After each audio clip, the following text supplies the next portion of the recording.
that diversity is our strength. The diverse perspectives that people bring add value, add strength to our culture and to the organizations.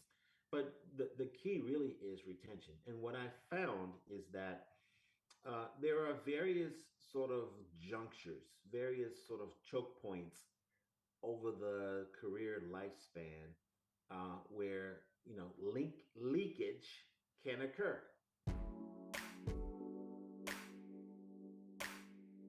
Hi everyone, welcome back to the All Inclusive podcast. On today's episode, I'm joined by Joseph West, Partner and Chief Diversity and Inclusion Officer at Duane Morris LLP. During the episode, we discuss the key to a truly inclusive legal industry, strategies to retain diverse talent and keep employees engaged and motivated, and how to effectively promote and implement successful DEI initiatives. As always, before jumping into the video, make sure to hit that subscribe button, turn on your notification bell, and follow on your favourite podcast platform so that you never miss an episode. That being said, let's jump in. Hi, Josie. Hello, Natasha. How are you? Oh, I'm good, thank you. How are you? Doing well, thank you. Oh, lovely. So I'm so glad to have you join us today.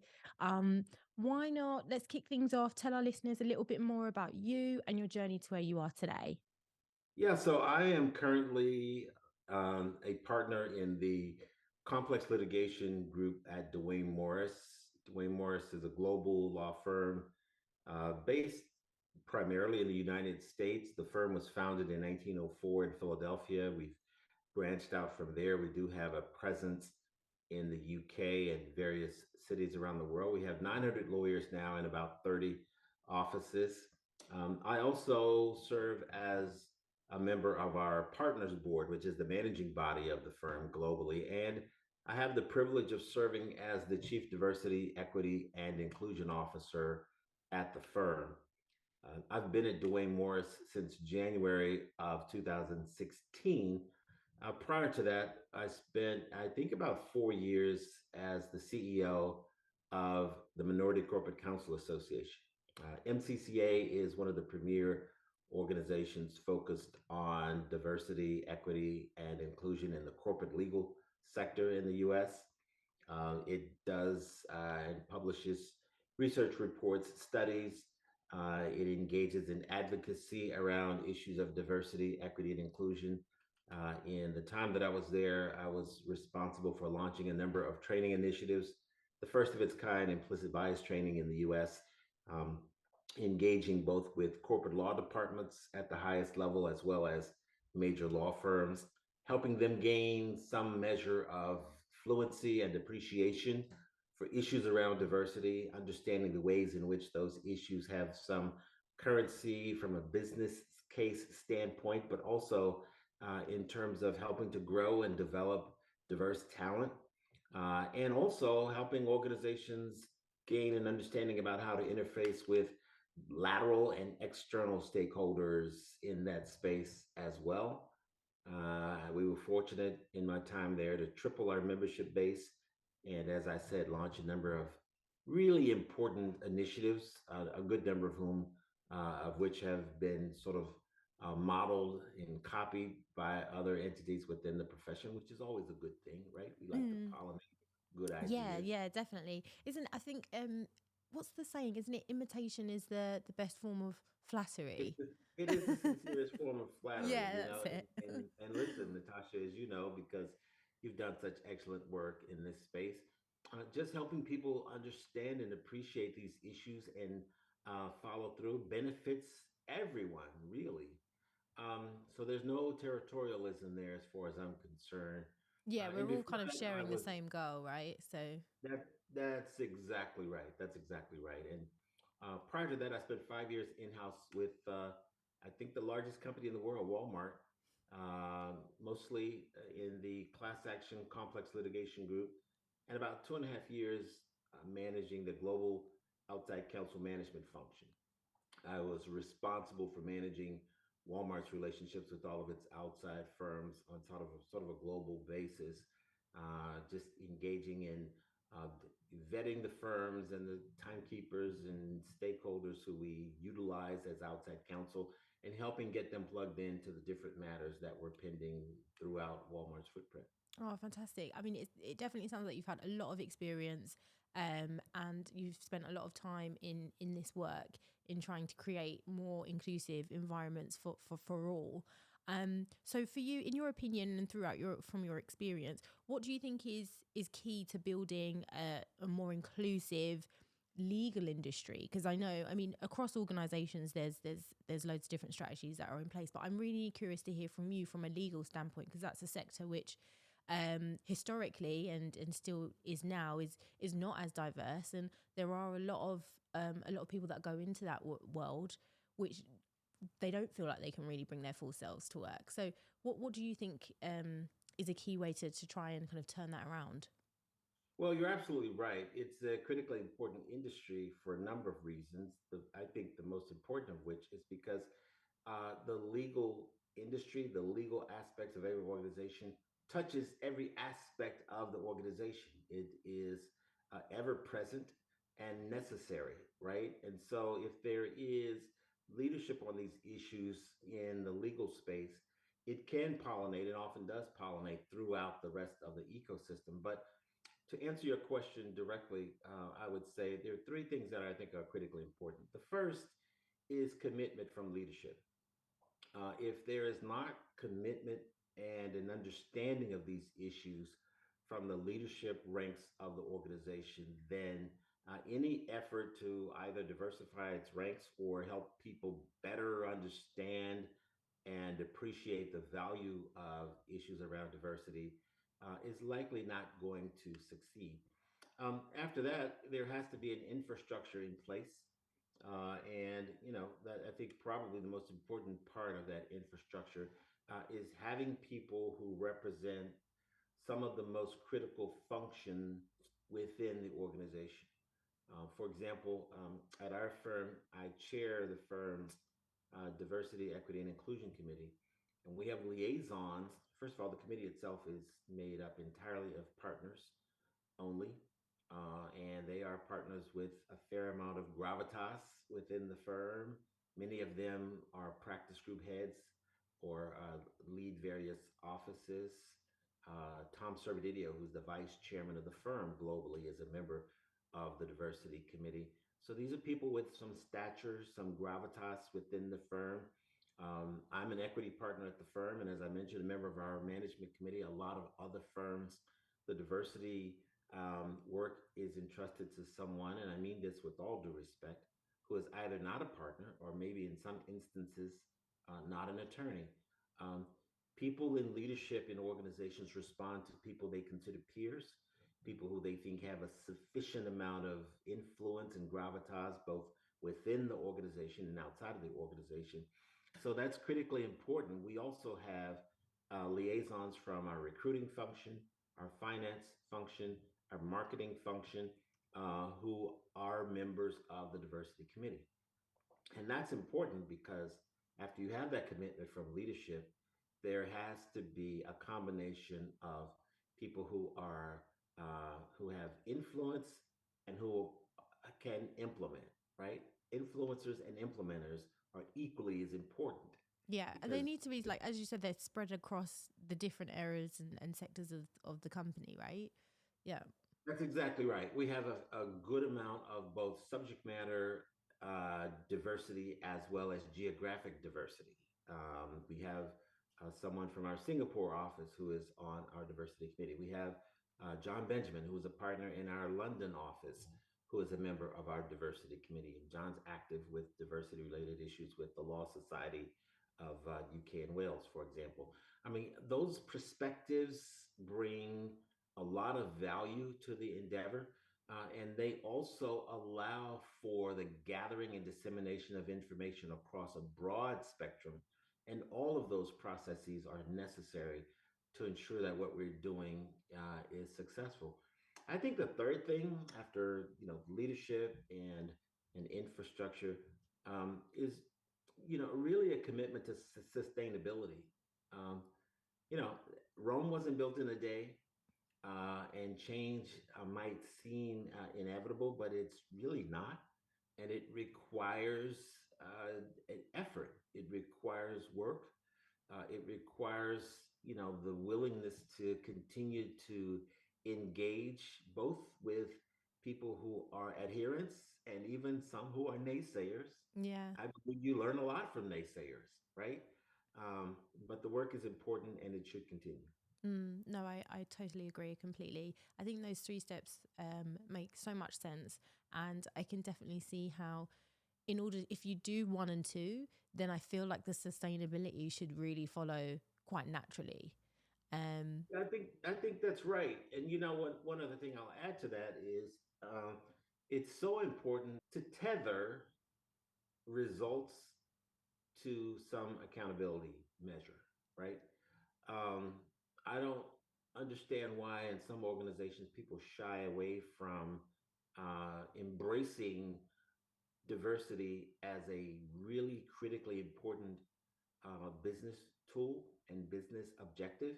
And if in fact it is a critical business objective, then people should be rewarded for making progress in that space and incentivized to do so, regardless of how that takes place. Just as you would any other important business objective.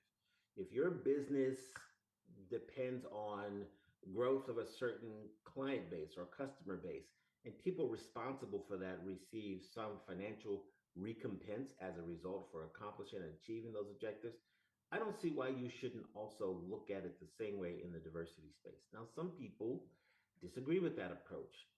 They think it, you know, minimizes or cheapens or in some way diminishes the core moral value around diversity, equity, and inclusion.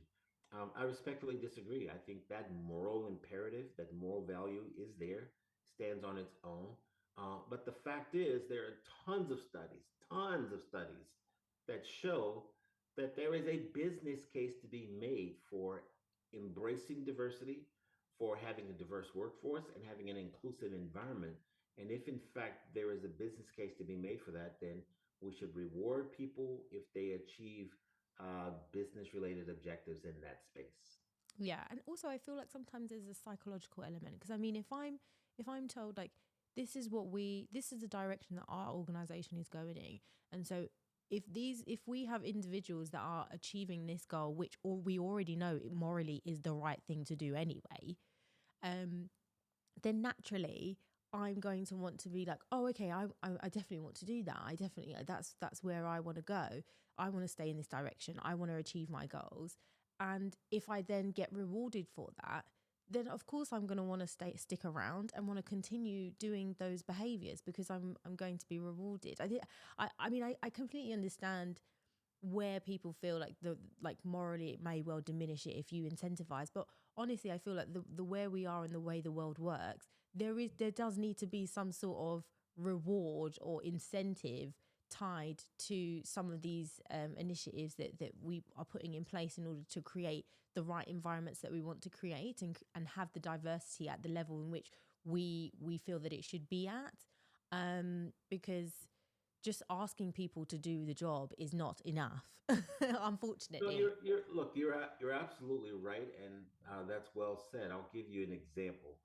Um, Early in my tenure with the Minority Corporate Counsel Association, and MCCA's board of directors consisted of general counsels of some of the largest companies in the world. Microsoft has a seat on MCCA's board.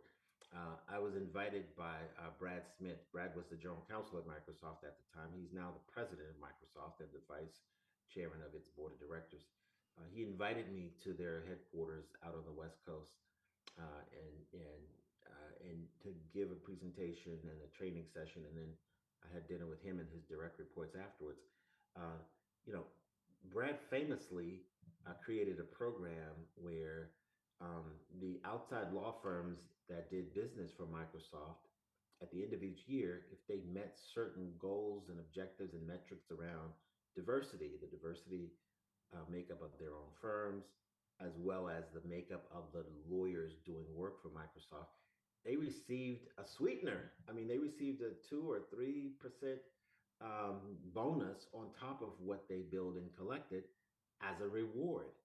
And by the same token, his own direct reports within the company, a certain percentage of their bonus was withheld if they didn't meet their own agreed to diversity metrics. And it's interesting because I remember having a conversation with him at dinner about the program, and I said, "Well, how many years has this program been in effect?"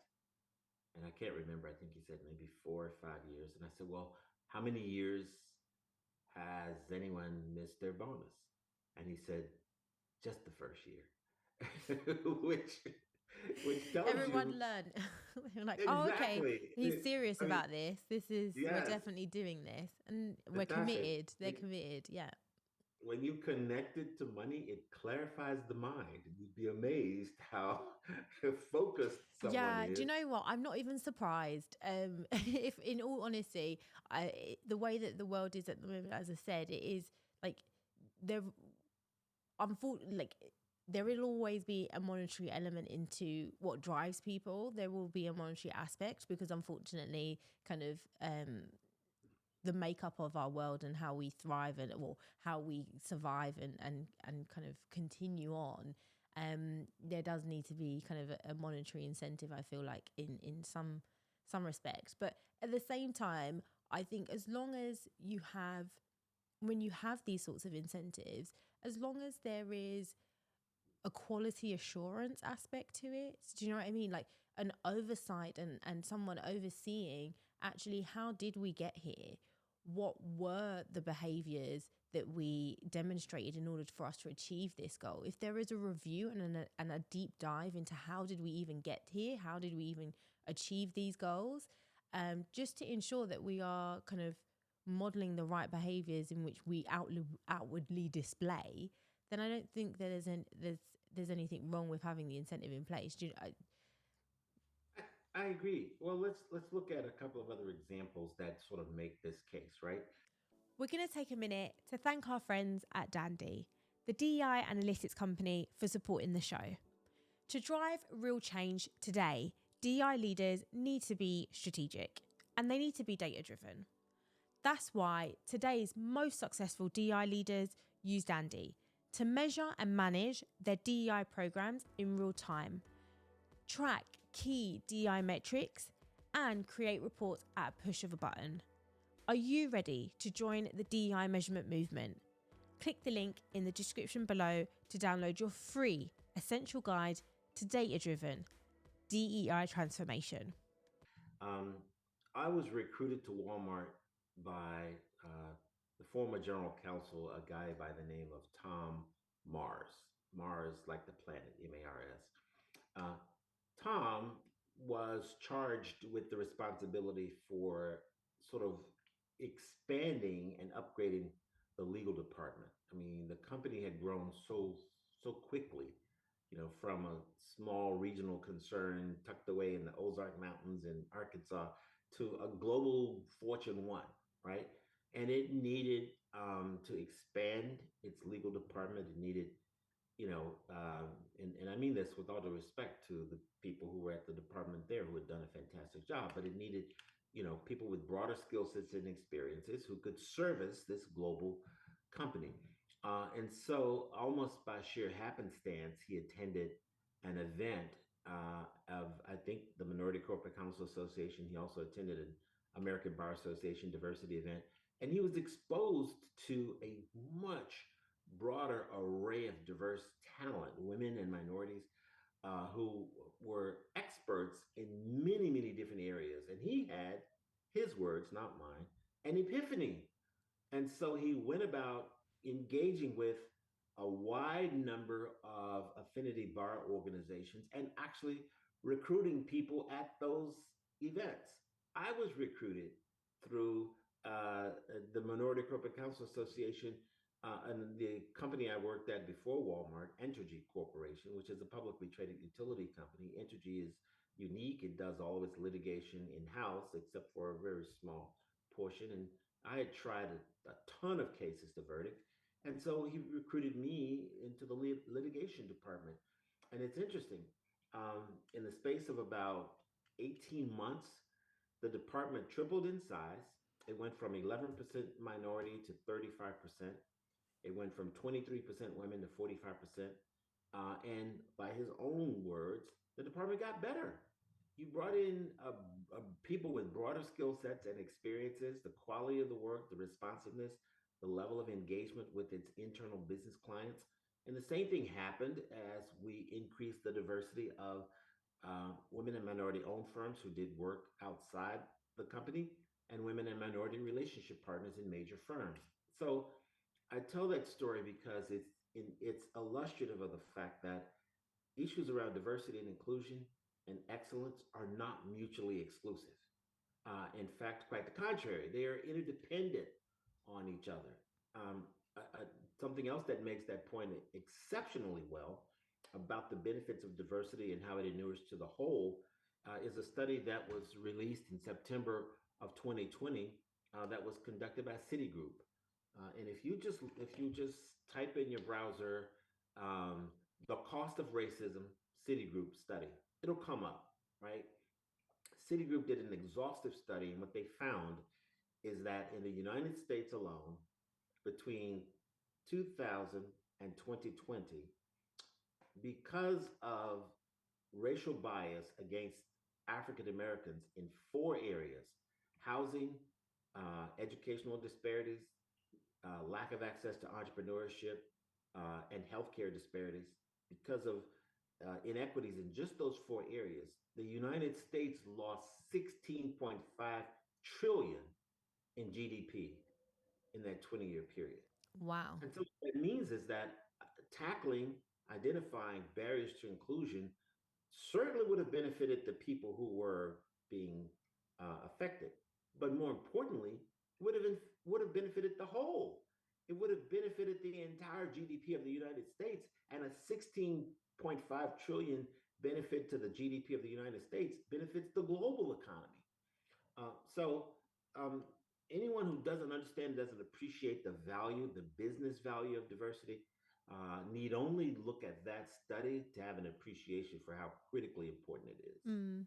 And that kind of leads on to my next question, actually, in talent retention. So Yeah, you've kind of you're getting more people in the door that are coming from different backgrounds, that underrepresented groups, women, um, disabled people, neurodiverse. Like you're getting the diversity through the door, but how do you keep them? So what would you say is a good initiative or strategy that you feel is an effective way to really kind of retain that talent? that's an excellent question, Natasha. You're quite the expert here. Uh, No way, not at all. well, no, I mean you're getting really to the heart of the matter. Because look, the fact is, diversity is about the workforce, but inclusion is about the workplace. Mm-hmm. Right?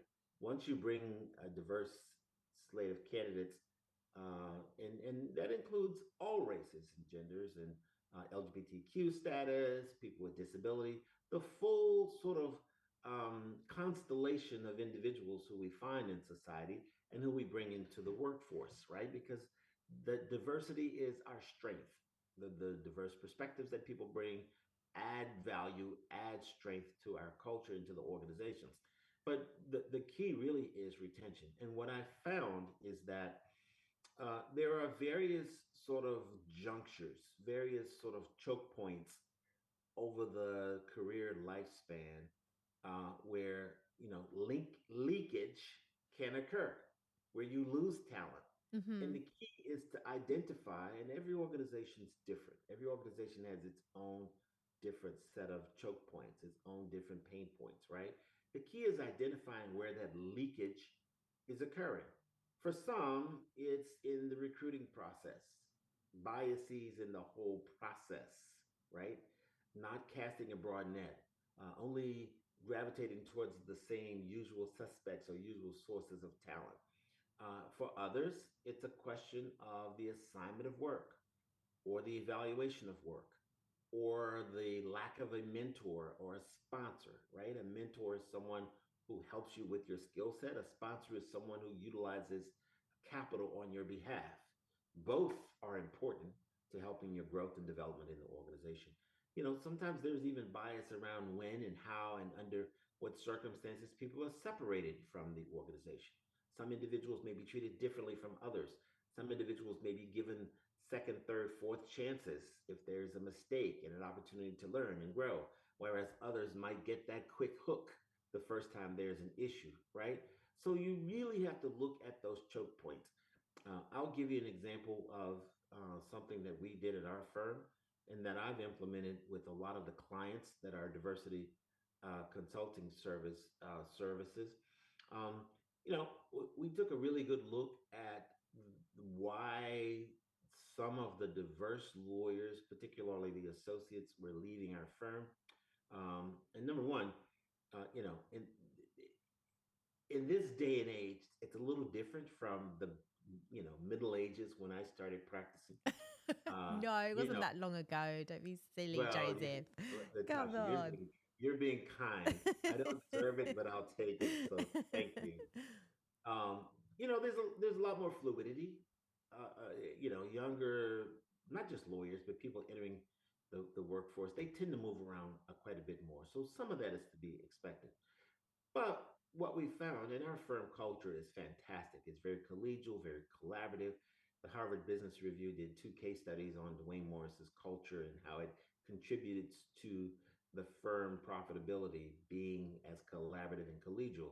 So we typically didn't have associates who just, you know, threw up their hands and pulled their hair out and left saying, "I hate this place." That didn't happen. But in a few instances, we had diverse talent leaving because they weren't being given the opportunity. I mean, we went to great lengths to recruit amazing talent. And in some instances, the work assignment system inured to the benefit of some, but left others sort of to wither and die on the vine career wise. So, Mm, what we did was we implemented a blind rotating assignment system in some of our busier practice groups, like the trial practice group. That's what we call our litigation group, where there are frequent assignments. And we incentivized all the partners in those groups who had a book of business, myself included, to utilize the associates in their groups on a sort of a blind rotating basis so that everyone had the opportunity. And it cut our attrition in half. Diverse attrition, but also non-diverse attrition, because you had some white males who weren't getting an opportunity as well.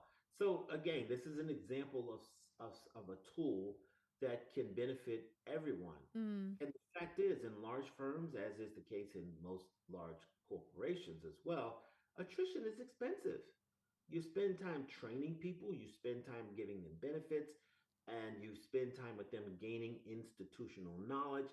They gain the knowledge of their external stakeholders, their customers, their clients, and then you lose them, right? right. So it makes sense to really to look a deep dive into why people are leaving and to do whatever you can to make sure that they feel welcome there and that they have the opportunity to contribute and to grow and develop. Mm. No, definitely. I totally agree. That's some fantastic advice, and that's a great example, I think, in how you can really, if taking a step back and doing a further deep dive to where your organization is at and asking the questions that need those tough questions that need to be asked and not shying away from the answer. I think No, it's that's quite right. important, especially with this work, because not everybody is perfect, and I don't think everybody you're not always going to get it right all of the time. And I think it's important that that organizations really take the time to really stop and look really at where they're at and identifying those pain points, which can be difficult, but Yeah. as you've explained and as you've shown, it makes all the difference. Difficult, but necessary, right? It's just not really possible for you to have growth without having to have the institutional fortitude to address some of the challenges in your organization, identify the places where there are barriers to inclusion, and being willing to do what's necessary to eliminate those barriers so that the talent you bring into the organization, to your point, have an inclusive environment in which to thrive, really. So, Joseph, what's been your biggest challenge that you've experienced and that you've faced in promoting diversity, equity, inclusion? So I was asked that question. 2019, I was honored enough to receive the inaugural Lifetime Achievement Award from Chambers um, for diversity, equity, and inclusion. And I was asked that very same question. And, I said, I would say two things educate and advocate. And what I mean by that is, you know, there's a growing level of fluency that people have, particularly in the corporate space, around issues of diversity, equity, and inclusion.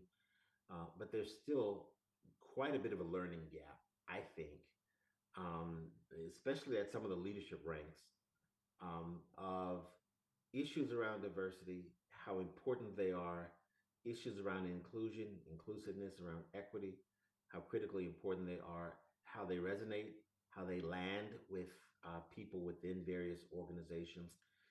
And that information gap is what continues to stifle um, growth, stifle creativity, and stifle the ability of organizations to really make progress in this space. So that's the educate piece.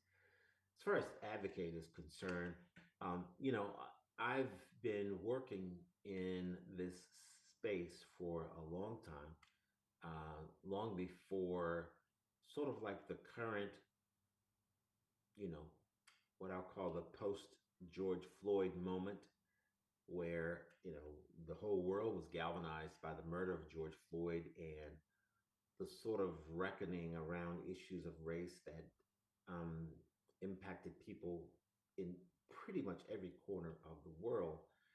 And it really is about ensuring that you um, become an advocate for these issues, not just for underrepresented or for marginalized groups, but also for the benefit of the whole, for the benefit of society.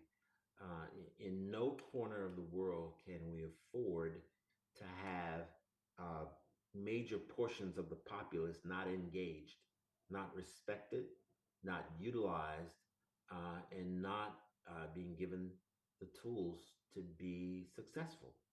And so I think as we continue to educate uh, mostly leaders, but people across the spectrum, and also advocate for uh, the greater utilization for of diverse talent. Those things remain challenges, but also opportunities, and they're challenges and opportunities that I welcome.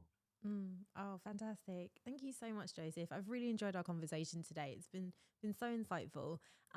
Just before you leave us, could you give one piece of parting advice to the DEI leaders out there of tomorrow? Yeah, I think the most important advice I would give to D&I leaders, not just of tomorrow, but of today, Mm-hmm. uh, is to remain hopeful. Um, I'm, despite the fact that, Natasha, you refuse to believe how old I am, uh, I am old enough to recall when things were much, much more bleak, uh, and there has been progress. There is a greater level of understanding of these issues, and I think a greater appreciation for how these issues resonate, how important they are, far, far more than there were when I first entered the workforce. And so, what that tells me is that, there is reason to be hopeful. I happen to be an optimist at heart, and I think that, despite some of the pushback, some of the resistance that you see in some quarters, in various parts of the world, in Europe, in the UK, in some quarters, certainly in the United States as well.